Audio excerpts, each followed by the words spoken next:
පුතේ රතු පෑනෙන් හරි වැරිද්දා ගන්න.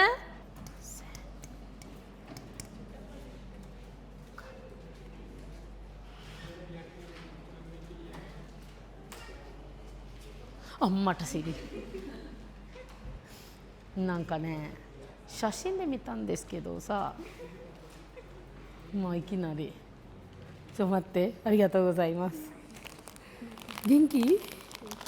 ありがとう、ありがとう。もうね、කාලෙක මේ අක්කා මේ එන දෙවෙනි අවුරුද්ද මාව බලන්න. මේ අම්ම ඔය වගේම හැමදාම එක්කන් එනවනේ. මේ ජපාන් ඉඳලා. 去年かな、いつぐらい3月ぐらいね、ギアウルでマルテクサレアカワで今年もね本当にありがとうございます。嬉しいよ本当に先生として。2028年 A レベルの学生ですよね。まだもう日本語の勉強に来てまだ文字とかがやって出て新しいグループ2グループそれで今ひらがな終わっててそれから点々丸とかそういうのをやってる。で、みんな頑張ってるんですけどね、自分なりにみんな頑張ってる、勉強してる、言葉も勉強してると思いますよね。でもね、いつも言葉はねいつもあんたたちもよく書いてたんですよね。そうだからこそもう日本語がわかるっていうことですよね。それでみんなに、私がこのように勉強しました、私はこの学校で日本語を学びましたっていうことと、頑張って勉強しなさいみたいな感じ。日本はこんな国だよ、ね、日本語がないと、生活できないみたいな感じですよね。akka visi දෙකේ A-level ස්කූල් එක රිපන් එකේ ළමයි නෑ මං හිතන්නේ අපේ එකේ නෑ නේද? අයියෝ දුවම නැරිහෙන් ඔරන බුදුවම නිඤ්ඤා ගාලා දැක්කනේ. ඒ කට්ටිය ආයි නැව ගිලුනොත් බර්න්ටුන් ආයේ බල්ට කරන්න දෙන්නේ නෑ ජපාන්. නෑ අපි කරනවා ජපාන් කියන සෙට් එකේ. ඔයාලටත් එහෙමයි නේ? ඔයාලට කරන්න දෙන්නේ නැහැ කියලා කිව්වේ නෑ. කරන්න දෙන්නේ නැහැ කියලා. නේ දෙන්නේ නැහැ කියලා කිව්වා. හයි. ඊට පස්සේ අපිට වෙනම මට මම විතරයිනේ හිටියේ ඉස්සෙල්ලම. ඊට පස්සේ මට වෙනම ටේබල් එකක් හදලා දුන්නා. තාමින්ලාදී අයින් වුණාලු. එයාගෙන් එනට වෙනස්කම් වුණා. දැක්කත් මාව පේන්න බෑ. රිසල්ට්ස් එද්දී අක්කා ජපාන් ලංකාවට ආපු හැම පාරම ඇත්තටම මාවත් බලන්න ආවා. මේ අවුරුද්දේ 8 වෙනි මාසේ 20 වෙනිදාට ඉසිරි අක්කට අවුරුදු 23යි.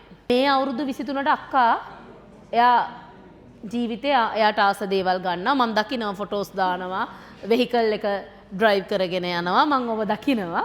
ඉතින් එයා ඒ ආස දේවල් ඇචීව් කරගෙන තියෙන ඒ අවුරුදු 23න් ලැන්ග්වේජ් එක අනිවාර්යෙන්ම ඕනේ. ලැන්ග්වේජ් එක ඉතින් ඇත්තටම නැතුව බෑ. කොහෙද යන්නේ කියලා අහුවාම යන්න ඔක්කොම ඉන්නේ සෙන්සෙගෙලු. ඔයාලා ඉස්කෝලවලත් ඒක කියයි.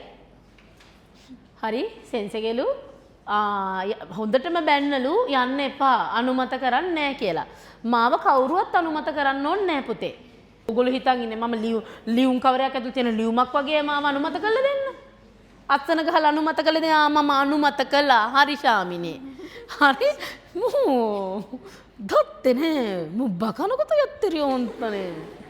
දකලා ළමයට කැමති නම් එන්න ඇවිල්ලා මම උගන්වනව නම් ඔයාලට මම උගන්වන එක තේරෙනව නම් එතනින් එහාට ඔයාලට වැඩ ටික කරගෙන යන්න පහසු නම් ඔයාලා මගේ ළඟ රැඳේ.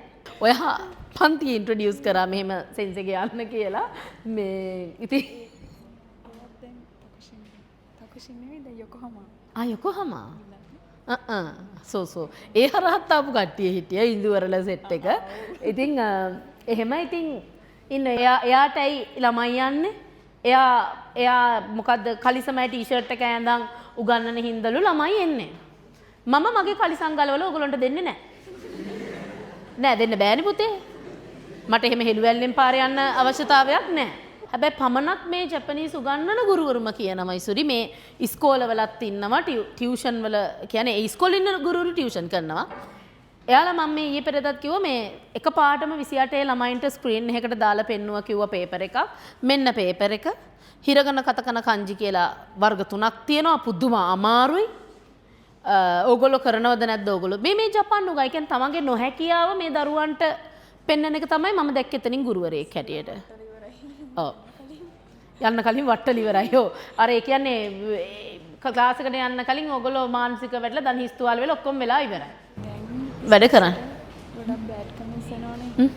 TikTok වල දැකලා.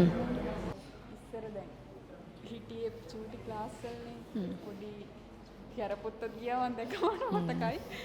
ඊට බයෙන් ක්ලාස් එකට යනකොටත් ගියේ.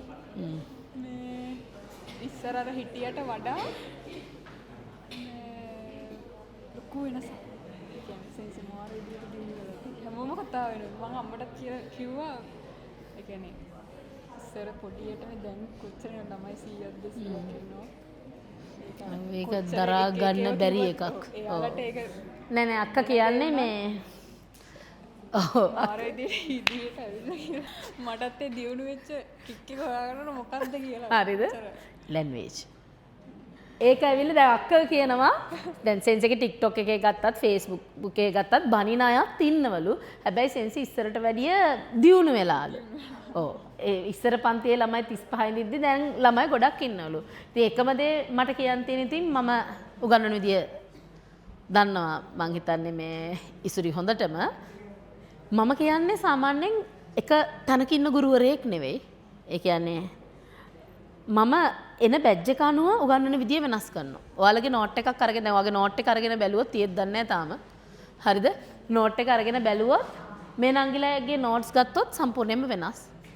බැජ් එකෙන් බැජ් එකට එන ළමයි දැන් මට 22 හම්බ වෙච්ච මේ අක්කලා වගේ මයින්ඩ් සෙට් එකක් තියන අය නෙවෙයි ආකාශ ෆෝන් එක ඇතුළට දාගන්න.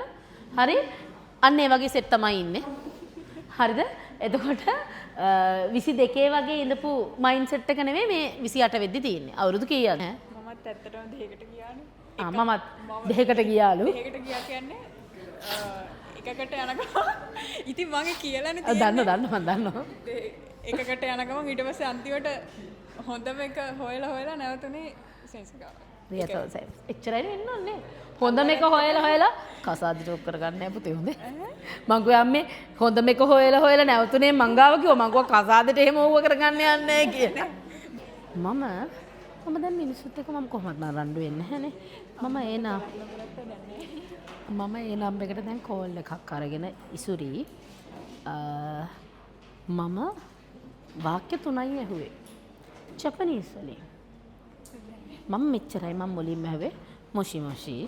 ඒකට එයා මොෂි මොෂි කිව්වා. ඊට පස්සේ දෙවෙනි එකට මං ඇහුවා මේ අහවලාද හයි විතරක් කිව්වා. මං ඇහුවා පොලයිට් විදියටම මේ වෙලාව වට කතා කරන්න ඕකේද කියලා ඇහුව විතරයි දඩස් ගාලා ෆෝන් එක තිබ්බා. ඔන්න ඒ කියන ගුරුවරයාගේ විදිය. මොකද කියලා. ටියුෂන් උත් කරනවා.